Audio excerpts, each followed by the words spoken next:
하나님의 말씀은 마가복음 5장 35절로 43절까지의 말씀입니다. 제가 봉독하지요. 아직 예수께서 말씀하실 때 해당장의 집에서 사람들이 와서 해당장에게 이르되 당신의 딸이 죽었나이다. 어찌하여 선생을 더 괴롭게 하나이까? 예수께서 그 하는 말을 곁에서 들으시고 해당장에게 이르시되 두려워하지 말고 믿기만 하라 하시고 베드로와 야고보의 형제 요한 외에 아무도 따라옴을 허락하지 아니하시고 해당장의 집에 함께 가사 떠드는 것과 사람들이 울며 심히 통곡함을 보시고 들어가서 그들에게 이르시되 너희가 어찌하여 떠들며 우느냐? 이 아이가 죽은 것이 아니라 잔다 하시니 그들이 비웃더라. 예수께서 그들을 다 내보내신 후에 아이의 부모와 또 자기와 함께한 자들을 데리시고 아이 있는 곳에 들어가사 그 아이의 손을 잡고 이르시되 달리다붐 하시니 번역하면 곧 내가 내게 말하노니 소녀야 일어나라 하십니다. 소녀가 곧 일어나서 걸으니 나이가 12살이다. 사람들이 곧 크게 놀라거늘 예수께서 이를 아무도 알지 못하게 하라고 그들을 많이 경계하시고 이에 소녀에게 먹을 것을 주라 하시니라. 아멘. 오늘 이 말씀을 의지해서 더 좋은 삶이라는 제목으로 말씀을 드립니다.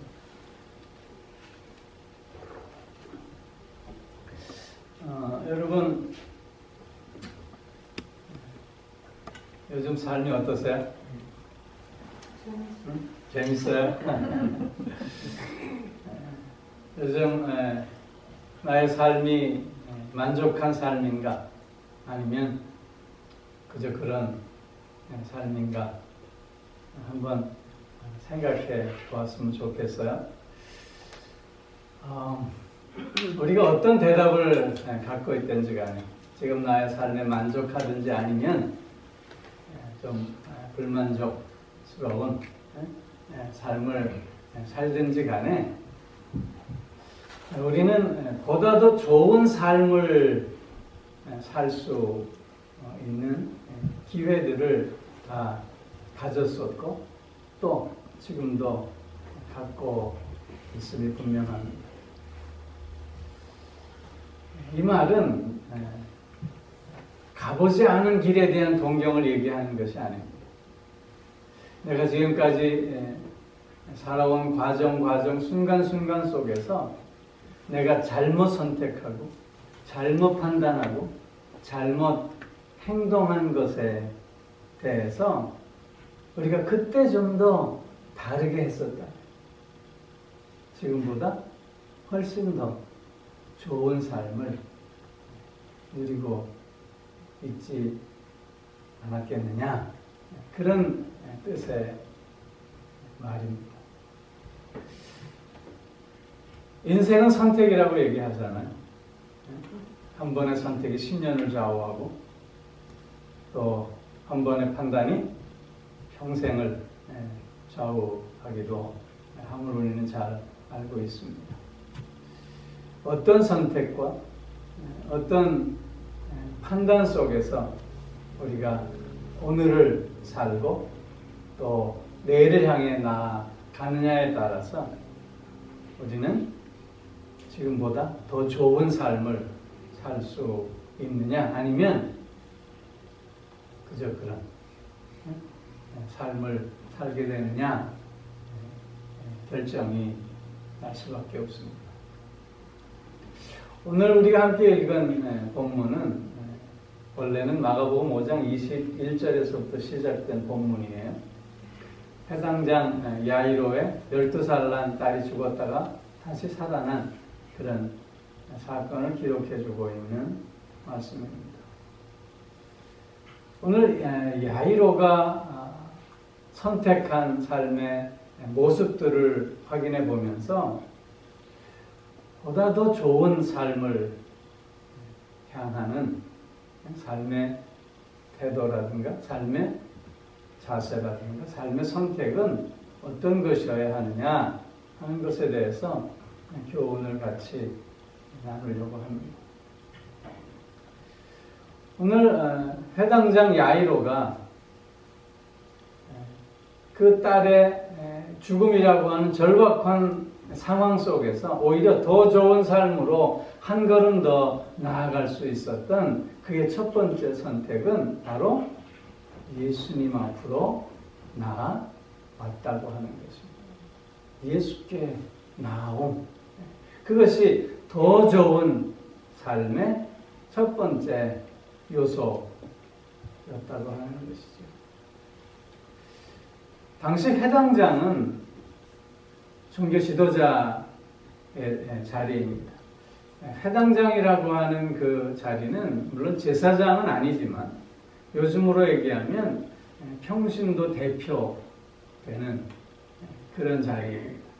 그래서 사람들의 신망과 인정과 존경을 받는 그런 자리였습니다. 그런 회당장 야이로가 예수님의 발 앞에 엎드려서 자신의 다급한 상황을 주님께 맡겨낸다고 하는 것은 그 당시에 평범한 일은 결코 아니었습니다. 왜냐하면 그 당시 종교 지도자들은 예수를 인정하지 않으려 했습니다. 예수는 그 당시의 종교 상황 속에서 어떤 직위도 어떤 직책도 갖고 있지 않았던 인물이었습니다. 그렇기에 회당장이라고 하는 이 자리에 있었던 이 야이로가 자신의 모든 것을 내려놓고 예수 앞에 나와 엎드릴 수 있었다라고 하는 것은 좀 특별한 사건이 될 수밖에 없었다고 하는 것입니다. 당시 종교 지도자들은 절대로 동의할 수 없었던 모습입니다. 야이로의 친한 친구들조차도 찬성할 수 없었던 그런 행동이었다는 것입니다. 즉, 회당장 야이로의 이런 선택은 지금까지 자기가 살아왔던 모든 기득권과 명예를 계속해서 지키느냐, 아니면 딸의 생명을 다시 살려내느냐의 그런 판단 속에서의 행동이었습니다. 자기가 지금까지 살아왔던, 함께했던 모든 친구들과의 그 관계를 뒤로하고 오직 딸을 살려내겠다고 하는, 자신이 갖고 있었던 모든 것을 다 내려놓는 그런 선택이었고 그런 판단과 결단이었다고 하는 것입니다. 결코 쉬운 선택은 아니었음을 우리는 먼저 기억할 수 있어야 하겠다는 것입니다. 그런데 그런 야이로가 딸을 위해서 자신의 모든 것을 다 포기하고 내려놓으면서 예수 앞에 나아왔을 때 그의 삶은 더 나은 삶, 더 좋은 삶으로 나아갈 수 있게 되었다는 것입니다. 예수 앞에 나옴, 그것이 더 좋은 삶의 출발이었다고 하는 것이죠. 왜냐하면 예수님은 자신 앞에 나오는 그 모두를 다 품에 안아주시는 분이시기 때문입니다. 믿음이 많고 적고가 문제가 아닙니다. 그 믿음이 건강하고 바른가, 거기에도 문제가 되지 않습니다. 오늘 마가복음 5장 21절 이하에서의 야이로의 사건을 쭉 이야기하다 중간에 12년 동안 혈류병을 앓고 있는 여인의 사건이 삽입되어져 있습니다. 12년 동안 혈류병을 고치기 위해서 그는 모든 것을 다 소비했습니다. 그래서 경제적으로 피폐해졌고 육체적으로도 피폐해졌고 정신적으로도 피폐해졌던 여인이었습니다. 그 여인이 예수에 대한 소문을 듣고는 예수님의 옷자락이라도 만지면 내가 나을 수 있다고 하는 그런 생각에 군중들 속에 섞여서 필사적으로 예수님께 가까이 가서 옷을 만지는 사건이 삽입되어져 있습니다. 여러분, 이런 그 혈류병을 앓고 있는 이 여인의 믿음이 과연 건강한 믿음이었을까요? 그 여인은 오늘 회당장 야이로처럼 예수님 앞에 직접적으로 나와서 내 딸이 지금 죽게 되었사오니 오셔서 내 딸 위에 손을 얹으시면 그래서 내 딸이 구원받고 살 수 있을 것입니다. 그렇게 대담하게 요청하지도 못하고 있습니다. 대단히 소극적이고 소심합니다. 그리고는 옷을 만지면, 옷깃이라도 만지면 나을 수 있겠다고 하는 생각을 갖고 있는데 그것이 어떻게 보면 참 크고 놀라운 믿음인 것처럼도 보이지만 또 다른 쪽에서 생각하면 미신적인 그런 믿음일 수도 있었다는 것입니다. 그런데 예수님은 그 여인을 품에 안으셨습니다. 그 여인을 용납하시고 그 여인에게 참된 회복의 삶을 허락해 주셨던 것입니다. 예수님 앞에 나오는 사람들의 믿음은 가지각색입니다. 믿음이 좋은 사람도 있을 수 있고 그렇지 못한 사람들도 있습니다. 예수님에 대한 이해가 분명한 사람들도 있을 수 있고 그렇지 못한 사람들도 있습니다.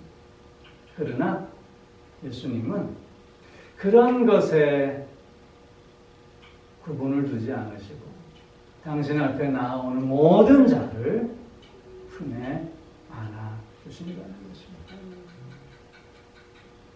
오늘 야이로의 모습도 비슷합니다. 야이로가 예수님 앞에 나왔을 때 예수 그리스도를 자기의 구세주로 믿고 고백하면서 나왔을까요? 아마 그렇지는 않았을 것입니다. 야이로도 이렇게 저렇게 예수님께서 많은 각색 병든 자를 고치시고 귀신을 쫓아내시는 능력자라고 하는 소문을 듣고 그리고 그 소문에 기대어 사랑하는 딸의 죽음 앞에서 다급한 심정으로 애끓는 심정으로 주님 앞에 뛰어나가 그 발 앞에 엎드려 간청하고 있는 그런 모습이 아니었을까 싶어요. 그런데 예수님은 그런 야이로를 받으시고 그래 가자 함께 야이로 집에 지금 가시고 있는 것입니다. 예수 그리스도께 나아오는 것 그것이 더 좋은 삶의 시작이라고 하는 것입니다. 그런 면에서 보면 우리는 이미 더 좋은 삶을 살고 있는 사람들임에 분명합니다. 믿는 사람으로서 우리가 늘 더 좋은 삶을 향해 나아가기 위해 주님께 나아온다고 하는 것은 어떤 의미일까요? 그것은 말씀 앞에 선가하는 뜻일 것입니다. 그것은 나의 모든 문제를 주님 앞에다 맡기고 기도한다는 뜻일 것입니다. 그것은 나의 삶의 자리가 늘 하나님 앞에 산 제사로 드리는 예배자로 산다고 하는 뜻일 것입니다. 매 순간 매 상황 속에서 주님을 먼저 생각하고 그리고 주님을 앞세우고 그 주님의 뜻에 순종하는 삶이 바로 주님 앞에 나오는 우리들의 모습이 될 것입니다. 이런 모습이 우리로 하여금 지금보다 더 좋은 삶을 살 수 있게 하는 첫걸음이 된다고 하는 걸 다시 한번 확인할 수 있었으면 좋겠습니다. 오늘의 삶에 참된 만족이 있다 할지라도 우리는 지금보다 더 좋은 삶을 살아갈 수 있습니다. 더 좋은 삶을 우리는 약속받고 있습니다. 그렇기에 주님 앞에 매 순간 나아감을 통해서 더 좋은 삶을 온전히 누리고 나누는 우리가 꼭 되어지기를 소망합니다. 오늘 본문을 통해서 보면 더 좋은 삶의 또 하나의 스텝은 뭐냐면 상황을 어떻게 인식하고 이해하느냐에 따라서 더 좋은 삶 혹은 자기에 머무르거나 후퇴하는 삶이 될 수 있다고 하는 것입니다. 오늘 본문에서 보면 예수님께서 가시다가 12년 동안 혈류병을 앓는 여인과의 사건 때문에 잠시 지체하십니다. 그리고는 다시 야이로와 함께 집에 가는데 야이로의 집에서 사람들이 급하게 달려옵니다. 그리고는 뭐라고 얘기하죠? 당신의 딸이 죽었습니다. 이제 더 이상 선생을 괴롭힐 게 무엇이겠습니까? 그렇게 얘기해요. 이 의미가 무엇일까요? 상황이 끝났다는 거죠.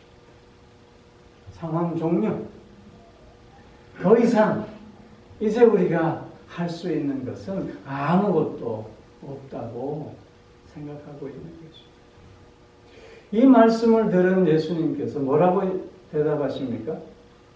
두려워하지 말고 믿기만 하라 말씀하십니다. 이 말씀의 뜻은 야이로에게 이렇게 말하는 것입니다. 내가 나에게 처음 나올 때 그 마음, 그 믿음을 붙잡고 있어라. 그렇게 얘기합니다. 즉 상황이 종료된 것이 아니라 새 역사가 시작되고 있음을 말씀하고 있는 것입니다. 상황을 어떻게 이해하느냐에 따라서 그 대처 방법이 달라질 수밖에 없다고 하는 것입니다. 사람들이 상황을 통제하기는 어렵습니다. 그러나 그 상황 속에서 내가 어떤 태도로 나아갈 것인가? 내가 어떤 대처 방법을 취할 것인가? 내가 어떤 생각을 가지고 어떤 판단 속에서 이 상황을 헤쳐나갈 것인가는 내가 선택해야 하는 문제입니다. 그렇게 그 상황을 보다 분명하게 이해할 수 있는 능력이 우리에게 요구되어지는 것입니다. 오늘 본문을 통해서 보면 많은 사람들, 대부분의 사람들은 이 상황 속에서 절망을 보고 있습니다. 그러나 주님은 소망을 말씀하십니다. 많은 사람들이 두려움 속에 있습니다. 염려와 근심 가운데 있습니다. 그러나 주님은 믿음을 말씀하고 있습니다. 많은 사람들이 예수님의 말씀에 대해서 불순종에 비웃음을 웃고 있습니다. 그러나 주님은 믿음의 순종을 말씀하고 계시는 것입니다. 자기에게 다가온 상황 속에서 많은 사람들은 침착하지 못합니다. 마음의 흔들림으로 곤란한 삶을 삽니다. 그러나 주님은 그 상황 속에서도 봐야 할 것을 보고 붙잡아야 할 것을 붙잡음으로 말미암아 침착함을 말씀하고 계시는 것입니다. 오늘 본문의 상황인식의 차이를 한마디로 본문에서 말씀하고 있는데 그것이 뭐냐면 모든 사람들은 아이가 죽었다 말합니다. 예수님은 잔다 말씀하십니다. 여러분 죽었다 잔다 어떤 차이가 있습니까? 죽음은 끝입니다. 잠은 그 잠이 죽음처럼 깊은 잠이라고 해도 잠은 깨어나게 되어 있습니다. 오늘의 상황인식을 사람들은 죽었다 그렇게 보고 있습니다. 그런데 주님은 잔다. 우리가 어떻게 상황을 인식하고 이해하느냐에 따라 우리의 더 좋은 삶이 달라질 수 있다고 하는 것입니다. 우리는 지금 코로나 시대에 살고 있습니다. 말이 그렇게 됐어요. 코로나 시대가 됐어요. 속상한 얘기지. 코로나 시대의 가장 큰 특징이 뭐냐면 언컨택트래요. 접촉하지 않는다는 거죠. 언컨택트. 인간은 사회적 존재고 관계적 존재이기에 접촉하지 않고 살기는 거의 불가능합니다. 이런 코로나 시대에 언컨택트의 삶을 살면서 그래서 어떤 사람들은 좌절하고 절망하고 외로움에 그 고독감에 어쩔 줄 모릅니다. 그런데 이런 언컨택트의 상황 속에서 새로운 좋은 점을 또한 확인하게 되는데 그걸 영어로 deep contact, 깊이 만나는 거죠. 깊이 만나는. 물론 가족이라고 하는 특별한 특정한 소수의 관계입니다. 아주 친한 그런 동료와의 소수와의 관계이지만 그러나 딥 컨택트. 딥 컨택트를 통해서 서로에 대해서 더 많이 알게 되고 서로에 대해서 더 깊은 이해를 갖게 되고 그래서 가정의 단단한 그 관계의 행복함을 누릴 수 있게 된다고 하는 것이죠. 여러분, 코로나가 빨리 지나갔으면 좋겠다. 이게 언제 끝날까? 언제까지 이렇게 삶을 살아야 될까? 그런 마음은 우리를 더욱더 좌절하게 하고 더욱더 우리를 소극적으로 만들고 불평과 불만 가운데 있게 할 것입니다. 그러나 이런 상황 속에서도 오히려 좋은 점을 찾아가면서 오히려 이러한 위기를 기회로 바꿔낼 수 있다면 또한 이 상황 속에서 우리는 더 좋은 삶을 향해 나아갈 수 있게 된다고 하는 것입니다. 상황을 바르게 이해하고 또한 상황을 바르게 대처하기 위해서는 그래서 열려진 마음이 필요합니다. 자유로운 마음이 필요한 것입니다. 심리학에서는 우리 사람들은 6가지 마음의 감옥을 갖고 있다고 얘기해요.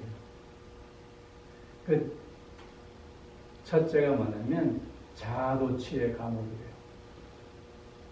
정도의 차이는 있지만 다 왕자병, 다 공주병 환자들이래요. 그래서 세상이 다 자기 기분을 맞춰줘야만 한다고 생각하는데요. 그러므로 말미암아 더 스스로를 가둬간다고 하는 것이죠. 두 번째는 비판의 감옥이래요. 남의 단점만을 확대해서 보는 것이죠. 지적하고 비난하고 그러므로 어떻게 더 갇혀가고 세 번째는 절망의 감옥이랍니다. 그래서 불평과 불만을 늘 일삼는다고. 네 번째는 과거 지향적 감옥이래요. 옛날이요 하는 거죠. 옛날이 참 좋았다. 그렇게만 생각한다는 거예요. 여러분, 옛날만을 바라보는 사람은 오늘을 살지 못합니다. 그렇게 그에게는 미래가 있을 수 없는 것이죠. 왕년애를 계속해서 찾는 사람은 그래서 자기 세계에 갇힐 수밖에 없다고 하는 것입니다. 또 하나의 감옥은 선망의 감옥이래요. 남의 떡이 늘 커 보이는 거죠. 내 손에 쥐어진 것은 값없어 보이고 남의 것만 좋아 보이고, 그래서 자기 것을 온전히 누리지 못함으로 더 갇히게 된다. 마지막 6번째 과목은 질투의 과목이래요. 남이 잘 되는 꼴을 못 봐. 겉으로는 축하해주지만 마음은 쓰게. 사촌이 땅을 사면 배가 아픈 정도가 아니라 설사해.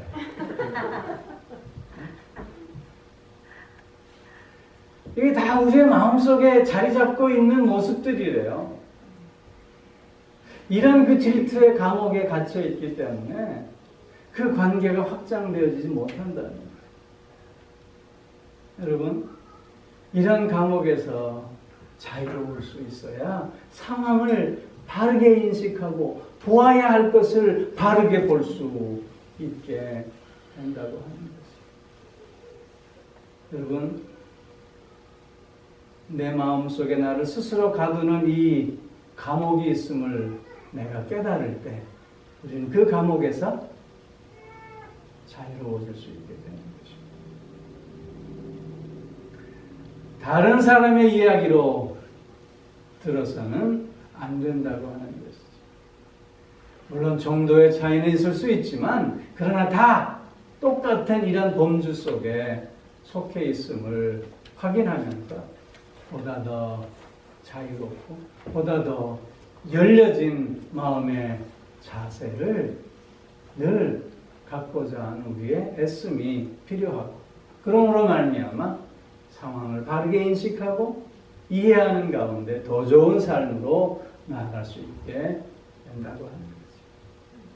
한 가지를 더 말씀드리면, 덕을 세우는 삶을 통해서 더 좋은 삶을 향해 나아갈 수 있다는 것입니다.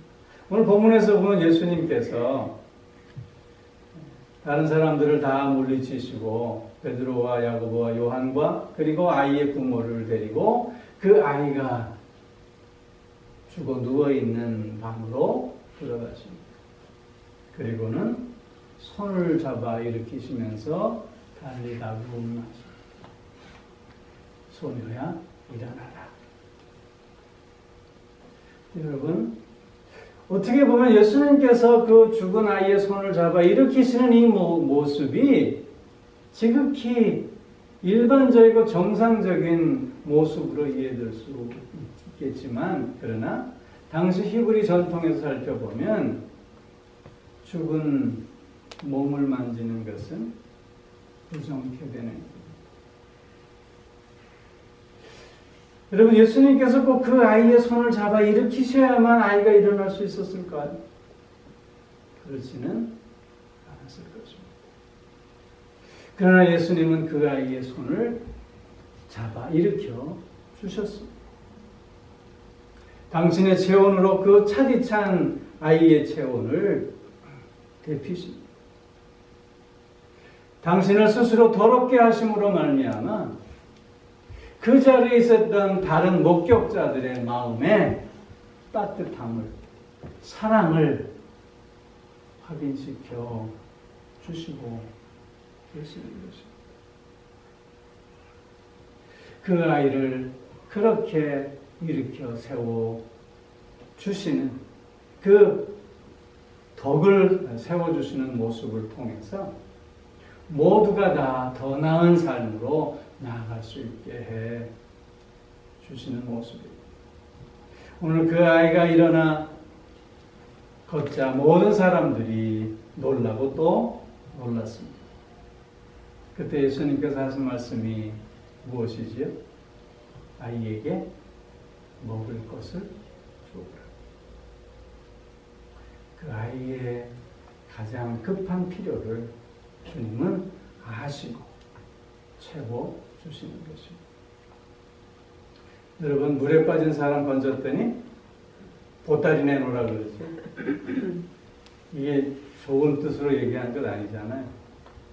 그런데 물에 빠진 사람 건져내는 보따리도 같이 건져 주어야 그 사람이 살 수 있는 것 아니겠어요? 예수님이 우리에게 다가오시는 모습은 바로 그런 모습이라는 거예요. 사람들의 생각은 죽은 아이가 다시 살아났음에 대해서 초점이 맞춰져 있었습니다.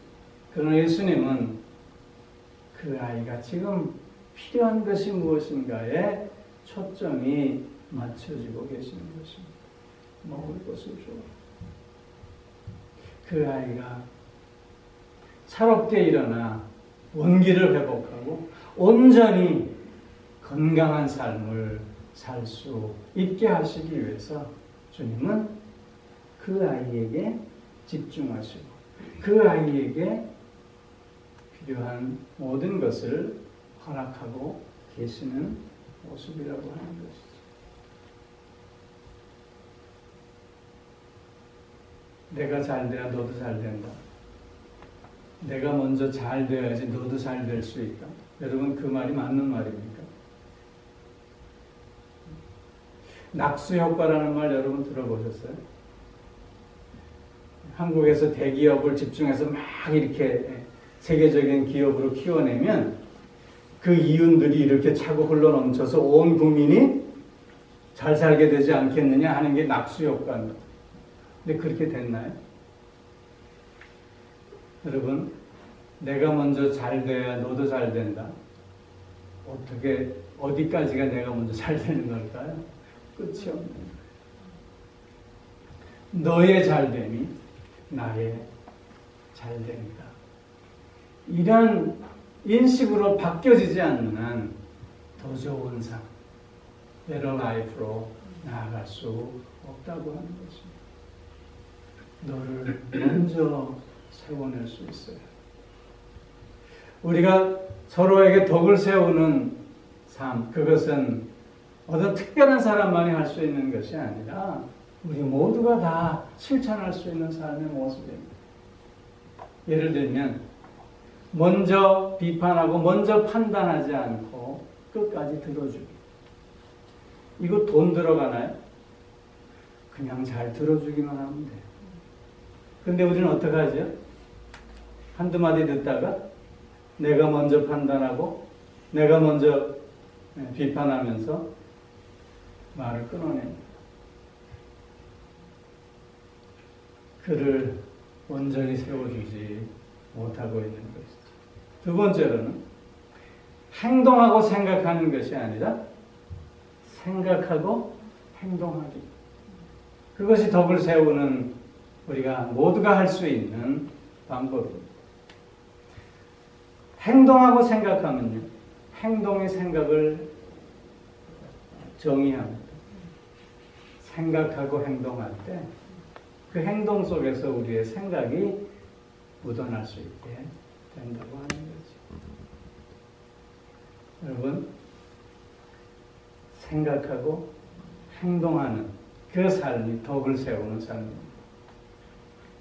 감정이 끌어오릅니다. 이 감정을 폭발해냅니다. 나는 시원해요. 그러나 그러면 더 나은 삶으로 나아갈 수 있나요? 더 좋은 삶으로 나아갈 수 있나요? 그렇지 못합니다. 한 번 더 생각하고 행동하는 우리의 습관, 우리의 삶의 자세가 곧 덕을 세우는 모습임을 확인할 수 있어요.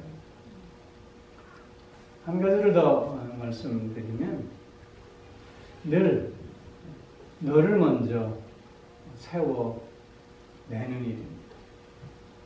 나 중심이 아니라 늘 너 중심으로 생각하고 판단하고 행동할 수 있어야 하는 것입니다.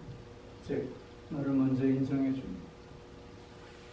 너를 더 많이 이해하고 너를 더 용납하고 너를 더 사랑하고 너를 더 존중하고 배려하는 삶을 사는 것. 그것이 바로 덕을 세워내는 일입니다. 이렇게 덕을 세움으로 말미암아 내가 바로 서고 너의 바로 씀이 결국 내가 더 좋은 삶으로 나아가는 또 하나의 요소가 되어질 수 있다고 하는 사실입니다. 예수님이 우리에게 보여주신 더 좋은 삶의 모습들입니다. 사랑하는 성도 여러분, 우리는 늘 더 좋은 삶을 살 수 있는 문이 활짝 열려져 있습니다.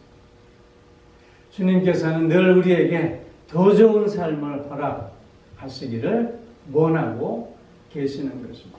더 좋은 삶을 위해서 오늘도 주님은 나와 함께 하시고 나의 삶을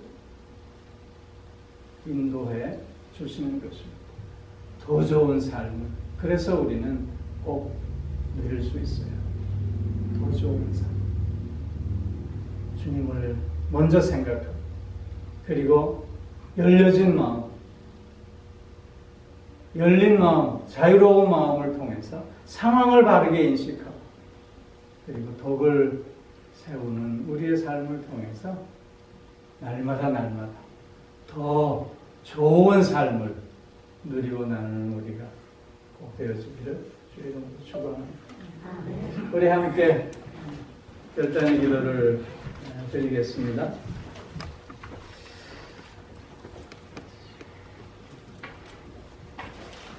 주님은 늘 우리가 지금보다 더 좋은 삶을 살아가기를 원하시고 더 좋은 삶을 위해서 필요한 모든 것들을 허락하여 주시는데, 그래서 주님께 먼저 나아가는 우리의 모습, 그리고 스스로의 감옥에서 나와 열린 마음, 자유로운 마음으로 상황을 바르게 인식하고 대처하는 모습, 또한 나 중심이 아니라 너 중심의 삶을 통해서 덕을 세워내는 그런 모습으로 더욱 좋은 삶을 누리는 우리가 되게 해달라고 주님 앞에 기도하겠습니다.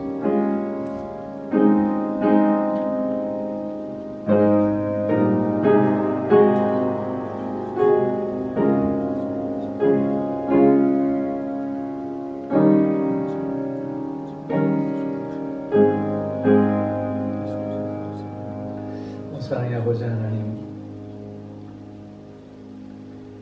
주님의 자녀로서 오늘을 살아가게 하시고 더 좋은 삶을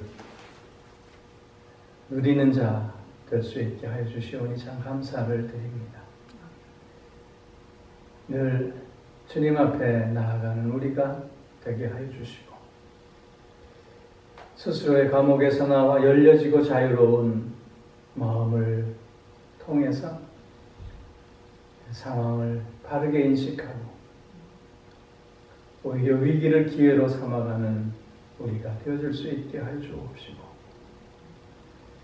덕을 세워내는 삶으로 늘 더 좋은 삶으로 한 걸음씩 날마다 나아가는 우리가 되게 하여 주시옵소서. 행복한 삶, 기쁨과 감사와 만족을 누리고 나누는 삶, 그래서 보다 건강한 삶을 살아가는 우리 모두가 꼭 되게 하여 주시옵소서. 감사드리며 예수님 이름으로 기도하옵나이다. 아멘.